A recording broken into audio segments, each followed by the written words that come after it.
Hello, everybody, and welcome to another edition of the Green Room Podcast. I'm Matthew Brune, and joining me once again is Colin Mitchell in a shirt that I have never seen him wear before. Yeah, it's a Pistons basketball shirt. It's old, actually. It's not new.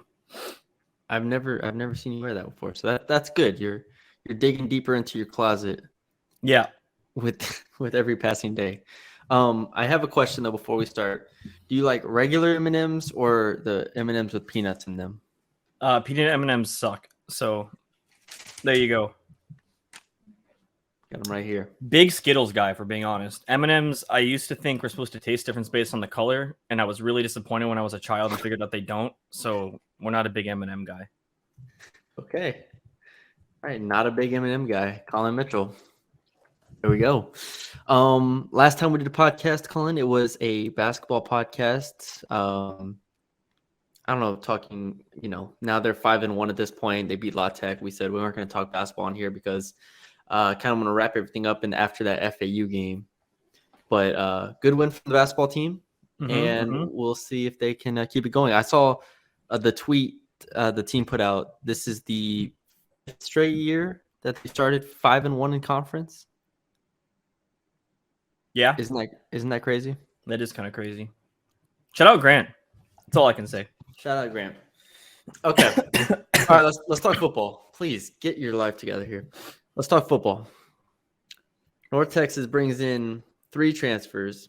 They brought in more players over the past couple weeks, but 3 transfers this week. Yep. Quarterback Chandler Rogers from UL Monroe. You have the names of the 2 offensive linemen, so I'll throw that to you. You want me to say him right now? Yes, I do. Larry Moore III from Texas Tech, and I can't say this name. Paula Vaipulu. Sorry, butchered that. Anyways, he played at Georgia Tech, and he actually started last year. Or, yeah, I guess that would be 2021 season. So he started last year. No, the 2022 season. Then they didn't update the 2022 season on the Georgia Tech website. But he played 8 games as a freshman. So that's all right. Well, I'll get into my takes right now. Okay. We'll start with those offensive linemen. In theory, I think Eric Morris is in a really good spot coming in. Offensive line wise, especially. Like you think about what they had. Obviously, you lose Mose. You're gonna lose a couple players off that, but if you keep Gabe Blair and you keep a lot of those young players that have continued to develop, I think they're in a good spot with offensive line depth. They're not like where Seth Luttrell was when he took over. And that's right. That's the whole, that's what we've talked about forever over the past month. It's like this job has elevated for multiple reasons because of Seth Luttrell. But now Eric Morris is coming in with different expectations because it's a different situation. It's a very, very different situation. And I think offensive line kind of epitomizes that because, yes, they add those 2 transfers from 5 schools, but they're already in a pretty good spot, I'd say. You're going to lose players here and there, and you're like mostly it's been there for 5 years, 6 years, so whatever. But I think they're in a really good spot on the offensive line, and that's obviously the most important unit on most teams. So I'm glad that they added those 2, but I think they were already in a pretty good spot. Yeah, I mean, I agree. I don't really know a whole lot about the other 2 guys. I just know that the offensive line was good last year, and that fills 2 gaps that, in players that they'll lose. So, but the big guy, Chandler Rogers, Brune, quarterback from Louisiana Monroe Warhawks. Yes. Do you know where Monroe, Louisiana is, Colin? I don't, but you should. That's right, because I do. Where is it? It's north. Educate me. Thank you. It's north Wow. So, you know how we went to Shreveport? Yeah. It's like if you just kept going that direction, east. You just said it was north. Yeah, well, Shreveport's north. Oh, you're talking north of where you are? Yes, north of where North Louisiana. I need to look this up now because I don't think you know how to. Shreveport is north. I understand where Shreveport is. If this is not in the northern part, like if I know where Monroe is. If I have to pick halves, hold on. Right, you're right. You're right. You do it. You're right. Yeah, I'm looking at my laptop. Okay, but yes, you see what I'm saying? It's like if you go from Dallas to Shreveport. I got you. And then just keep going. I got you. You're at Monroe. So that's where Chandler Rogers comes from. Well, I mean, he's kind of moved around a little bit. Started at Southern Miss in 2019, redshirted there, spent a year in junior college, and then spent the last 2 seasons as the quarterback at Louisiana Monroe. I watched some tape, Colin. Mm-hmm. You know, I love watching tape. Big tape players. Big tape guy. Last year, he ended the year with 15 touchdowns, 7 interceptions, completed 67.5% of his 320 attempts, averaged 200 yards per game. Obviously, for those who don't know, he can also run the ball. He gained 600 yards rushing in 12 games, but then obviously you have sacks, which subtracted 250 yards, which brought him around 353. So regardless, and if you watch the games, he's pretty mobile, definitely faster than Austin Aune, even though Aune likes to run. And a lot of this podcast will be comparing Rogers to Aune, and I think a lot of even next season might be comparing Rogers to Aune, just because that's the situation North Texas is in. And I don't think that's wrong, but they are different quarterbacks. And I think Eric Morris has proven, well, obviously you give him Pat Mahomes at Texas Tech. Sure, that's whatever. But Cameron Ward, Incarnate Word to Washington State, similar type of quarterback with his mobility. I think with his delivery was also kind of similar. So he gets kind of a Cameron Ward type quarterback in at North Texas, and I think that's exciting. Yeah, I think the most exciting thing to me is that I don't because Seth isn't here, we're not going to be in that 7 quarterback room anymore. I feel like once you bring in a guy, it's actually there's something to be excited about for once. One thing I'm also kind of excited about is the fact that, to my knowledge, and you could correct me if I'm wrong, Grant Gunnell hasn't entered the transfer portal, so it'll be interesting to see how they compete going. And obviously, I think Chandler Rogers is the favorite, but we've always wanted to see, what Seth did have, and who knows what could happen in the offseason. So I want to go back to your first point here, because what Seth and them were doing for the past 4 years, bringing in quarterbacks and we used to call it buying lottery tickets. Buying scratch offs. Yeah, buying scratch offs and hopefully one of them hit. That's not the norm in college football. Right. You cover teams across the country. LSU got Jaden Daniels out of the portal and he started from game 1 to game 14 for them. You get a quarterback that can play, they usually start and play for you. Like when you have Austin Aune at quarterback, if he was your guy, you didn't need to bring in 4 quarterbacks over the last cycle. But that's another story. But I say that because Chandler Rogers. Wow, that is going to be. There you go. Okay, we got some work to do on these names. Chandler Rogers, to me, is clearly added not to compete for the starting job, which obviously there will be competition. Like you said, Grant Gunnell, all the quarterbacks that return will be in competition with him. Chandler Rogers did not go to North Texas to compete for the starting job. Right. He went there to play and to start. And that's what I guarantee you he was promised.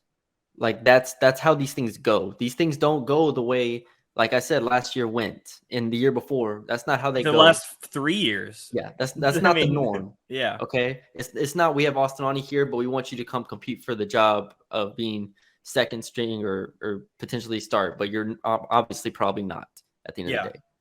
And I don't want to sound like those additions were fake. It's not like they were lying to them or anything like that. But at the end of the day, this is how college football works more so. Yeah. All right. You add a starter from another school and he's going to start for you. You add a guy who what you're getting out of him and he's going to start for you. Okay. Now they didn't add Chandler Rogers to go add, a random quarterback from FIU. No, they didn't. They're not going to keep bringing in these quarterbacks. Okay. Right. This is what they have and this is where they're going to go. We'll see what they do maybe in the February signing period if they bring on a freshman of some sort. I don't know. Obviously, the staff has great connections in the DFW area. So if there is anybody flying under the radar, they'll know about it. But still, this is the quarterback for 2023, and you can move from there. Yep. I think the most exciting thing for me from an ability perspective, I guess 2 things is, one, you already kind of mentioned it. He's able to run. And I feel like, although, Eric Morris isn't Seth, that's kind of what they've been trying to do with quarterbacks. Even Mason his first year, he tried running a little bit, but I like that we finally have a quarterback that's not a Jason Bean who can only run, or is an Ostagnani who can only throw the long ball. You have kind of the best of both worlds. He's accurate, 67% completion rate, and then How he can happy run. were you when you saw 67.5 completion percentage, Colin? Honestly, it's like it's been so long since I've seen a number that high that it's like that exists. You know what I mean? Like, imagine watching a North Texas game and going, that's gonna be a completion more times than not. You know what I mean? Because Yeah. 50 something percent, low 50 something percent doesn't feel like it's gonna be more times than not, even though it is. Literally. Because what did Ani finish last year? 57%, something like that. Let me see for you. I have it. I should be able to get it up. 56.5%. Yeah. The year before that, he was 52. The year before that, let's see if I can pull up 2020 stats on here. No, I can't. Regardless, you get the picture. It's going to be really interesting to see if he can sustain that type of consistency and that type of production. He wasn't out here, slinging the ball 100 times a game. He wasn't doing that, but maybe he will have to do that more often here. I agree with you. I think he's a good runner. I'm not going to lie. I watched the Texas game, I watched the highlights of the Texas game, and I watched the highlights of the Texas State game. Mm-hmm. And I saw him throw 3 interceptions in those. He ended up with 7 on the year, which, isn't bad by any means. But I'm not going to act like he's a perfect quarterback. Right. But I say that his talent level at Monroe was far, far, far inferior in the Sun Belt to everybody else. And Monroe had a good year. They went 4-8. Like, this is not a good football school, Monroe, right? So he was going against Coastal Carolina, South Alabama, Army. Wait, Georgia. Sorry, you kind of worded that weird. Were you saying that he was a talent step above everyone he was playing with? Yes. Okay. Yes. Sorry. Like the players he had around him were obviously not as talented as him. Right. Like, this is a clear situation to me. Where the Sun Belt is very good, as we've mentioned. Coastal Carolina, South Alabama, Troy. Southern Miss was pretty good this past year. Like, you go through those games, they played Texas, they played Alabama. Like, this was a very, very challenging schedule and season for him.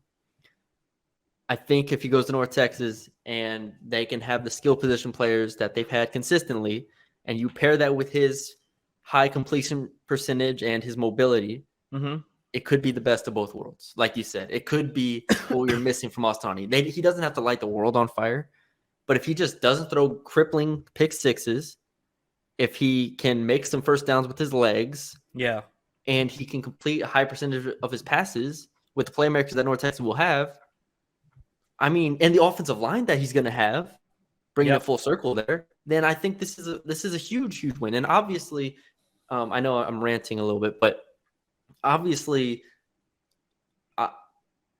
it all comes back to, like, we just watched a championship game where Stetson Bennett and Max Duggan were in the championship. Like, quarterbacks are very, very important, but offensively, if Eric Morris is the offensive mind that we think he can be and is, then that will do more for Chandler Rogers than anything else. Yeah. Well, I think another thing too is that with Eric Morris coming in, they aren't necessarily pigeonholed to a certain type of style, kind of like Seth was. Like, he comes in, Tia high, let it fly, whatever you want to call it. Mason Fine comes in. You're used to Mason Fine, and then you have to live up to that and try to continue to throw those. This is a reset, I feel like, where it's like this guy comes in. You're not expecting him to be a Mason Fine. You're not expecting him to be the 4-star recruit that Ostagnani was whenever he committed to TCU before being a baseball player. He's coming in to do the things that they've been missing, but I don't think needs to light the world on fire. You know what I mean? You mentioned it. The talent level he's going to have, I was looking right here. Their leading rusher in Louisiana Monroe last year, 507 yards rushing. Receiving yards, 852 receiving, and I think it's 6 touchdowns.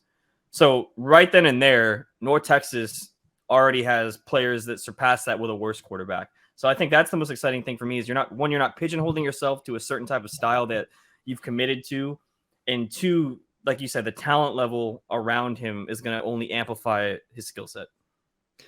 Yeah. I definitely, even if, again, I think if he just keeps it simple and Morris doesn't try to do too much with, I think he did a good job of with Ward pretty much over the past 2 years. Um, I just, I have high hopes, and I'm cautious saying that because of what we've been through the last 3 years, Colin. Right. But to me, the path is simple. It's simple. You get Austin out. You have a guy who's faster than him, who can complete a higher percentage of passes than him, and hopefully doesn't throw the crippling interceptions. And I think you're in a really good spot. Like I watched an interview of Chandler Rogers after he won the starting job. I think this was 2 years ago, Yeah. and I was like, all right, this is a guy I can get behind, and he's also not 29 years old. And it's like it's just That I don't know. helps. It feels like a completely clean slate. And that's the best part of this is that you add two offensive linemen, you add Rogers, and then you have Morris and a whole new coaching staff, and you're going to say, all right, we're starting from the ground up. There is no, like you said, there are no expectations. There is no prior seasons to hold you to. We're going to compare him to, Mason Fine and Austin Awney or whatever. But I think for him and for this offense, I'm really, really excited because we'll see how all the position groups shake out, but we know Oscar Attaway will be back. Yep. And we'll see what they can keep and what they do at receiver. But I assume it to be a very, very talented receiver room again as well. And now we go into the American with a little bit of expectations. So where do you think he would rank if you had to? And obviously, we don't know all the American quarterbacks. Where do you think he'd be in terms of bottom of the pack, middle of the pack, top of the pack? See, trying to think if he's better than Seth Hennigan at Memphis, because he's the one I've seen the most in my life. He's the one I've seen most in my life. Well, because he was at Denton Ryan. No. I know that's just the way you worded that was funny. I know it's just like USF has Jerry Bohannon, who was at Baylor previously, I believe. John Rice Plumlee at UCF won't be there next year. It's a good question. Like I think even if he is like a Seth Hennigan-esque type quarterback, I think that would be a fantastic pull for this team. Like again, I'm not going to go into this season and be like, man, Chandler Rogers, he's going to set the world on fire. Like he's going to put up Mason Fine stats. Like I sincerely am not going to go into the year expecting that. But the thing is that's not what we're looking for. Whereas we did look at that with Austin Awney because of the promise of we're going to throw it to every great receiver we have. He has a big arm. Well, because of Seth Luttrell. Well, that too. But I also mean just because you have that prior style already in place, and it's like, okay, well, we'll keep it rolling. He's not going to be Mason, but he should put up similar numbers, and that never obviously happened. So that's the thing I'm excited for most. Now, I do think he could put up some numbers. I think he'll put up more than 15 touchdowns and 7 interceptions. Yeah, obviously, though, I do like the fact that he can use his legs, and I think that's probably the most exciting thing because we've seen North Texas quarterbacks, one, try to do that, and then two, also get gashed by it. So it's finally nice to have a quarterback that can do something like that. Yeah, it definitely adds a different element to everything. I'm excited to see more of him. Like I said, I mean, I watched the Texas highlights. I thought he made some really good throws in that game. He did miss a throw that was an interception. I watched the Texas State game. I thought he made a few good throws in that. Didn't push the ball too much down the field, but the short to intermediate throws he was real accurate on for the most part.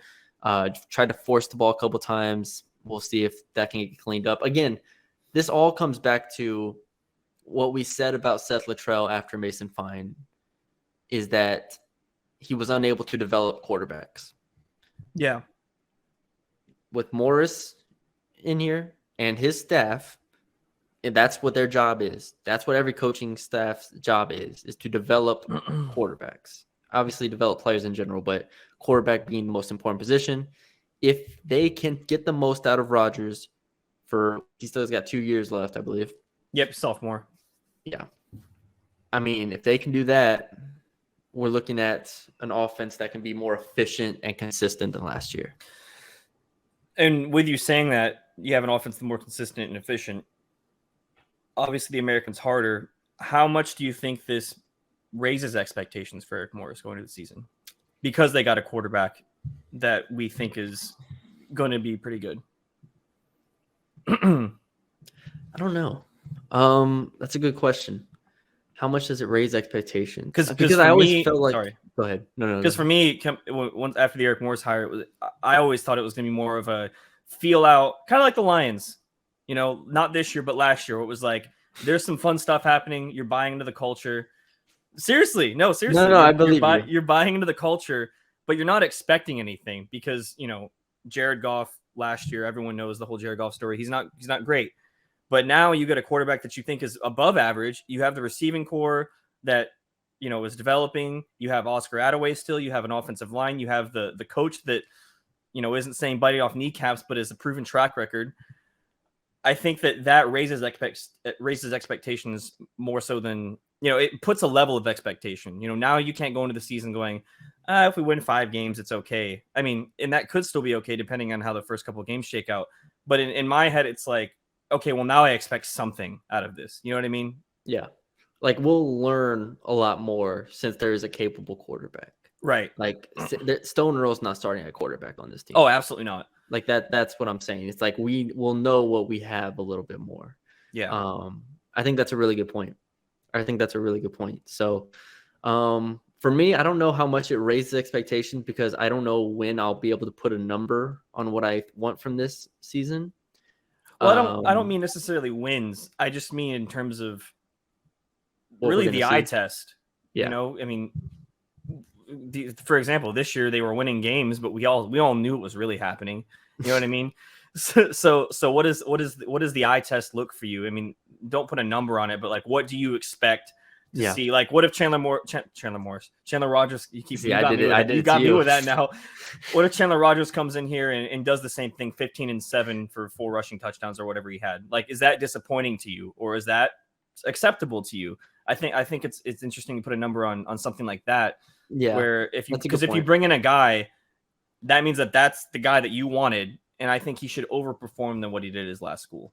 No, you're right, 100%. I definitely think he should be putting up better numbers than what he did, and because Eric Morris is such a young offensive mind that has had experience with very good quarterbacks that have been mobile, like this should play right into his hands. Right. Like this is if you're drawing the perfect quarterback for Eric Morris in year 1, like obviously if you lower your standards to like be realistic, this is about as good as you could have done. Oh, for sure. Like this fits the mold of Eric Morris quarterbacks over the past decade. Like it just fits it. And so with that being the case, I'm excited to see what it does because like you said, now this isn't let's figure out how to build an offense around a guy who can't run, or build an offense around a guy who can only run, that he has the quarterback that can do both, that will obviously take some time to learn his offense. But at the end of the day, he seems like a smart enough guy, and Eric Morris seems like a smart enough coach to where if you can get Cameron Ward, and we talked about Cameron Ward's history before, how he was an unranked player. Same as Chandler Rogers. Yeah. Like if you can get that to Washington State, you can get Chandler Rogers to perform at a high level in the American. And I think that's a good point that you make going into the year, that it does raise some expectations of what we see offensively. Yeah, absolutely. All right. So where do you think the team goes from here? Oh my gosh. To finish it all up. You have your quarterback. You got 2 offensive linemen. What's missing for Matthew Brune? I need to see how many players, how many spots they kind of have available from the transfer portal.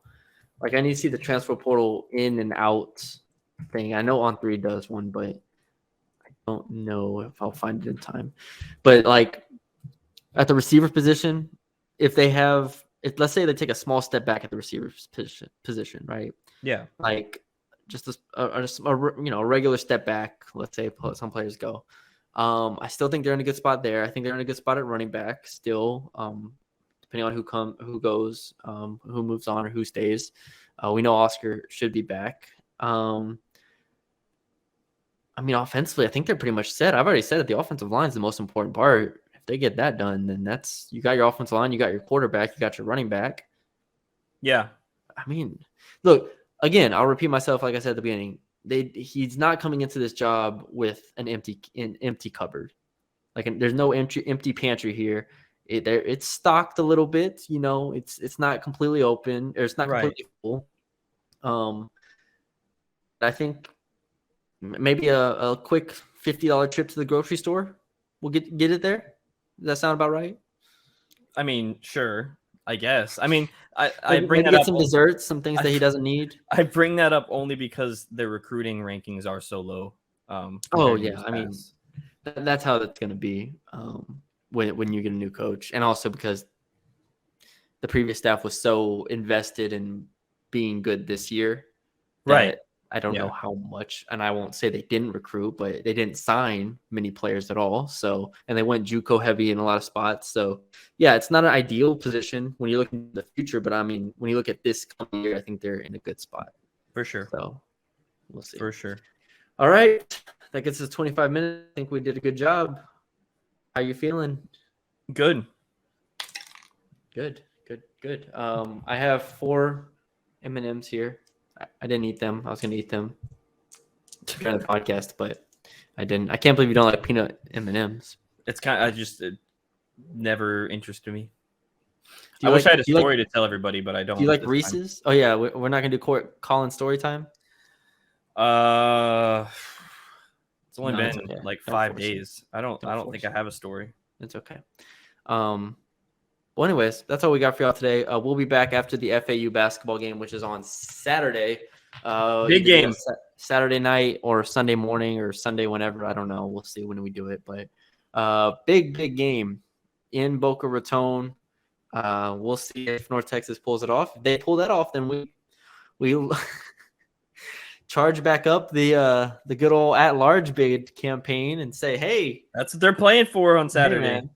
Hey, put us in the tournament. That is what they're playing. UAB is not making the tournament anymore. I'll tell you that. They are definitely not. And let me tell you, honestly, the fact that the conference is so competitive, in years past, I'd say that would hurt them. I think it almost helps them. It helps the top teams in a way because the other teams are ranked so highly coming into the season. Western, UAB.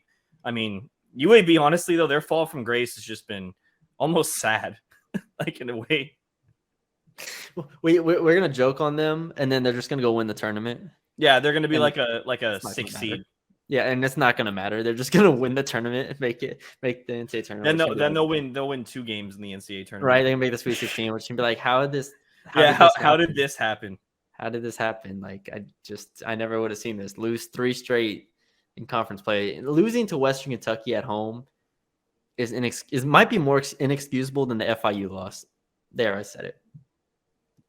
Honestly, yeah, with how Western was playing, Western's not a good basketball team. I agree with that. Yeah, we'll see. We'll see if UAB does it. But anyways, yeah, big game on Saturday night. Check that one out. North Texas versus FAU in Boca Raton. So we'll be back after that. We appreciate you all for joining us. You can follow us on all the socials on the screen right here. For those listening, you follow me on Twitter at @MatthewBrune_ and at CJH Mitchell. We appreciate you all for joining us. Leave us a like, comment, share, subscribe on our YouTube, and we will talk to y'all later.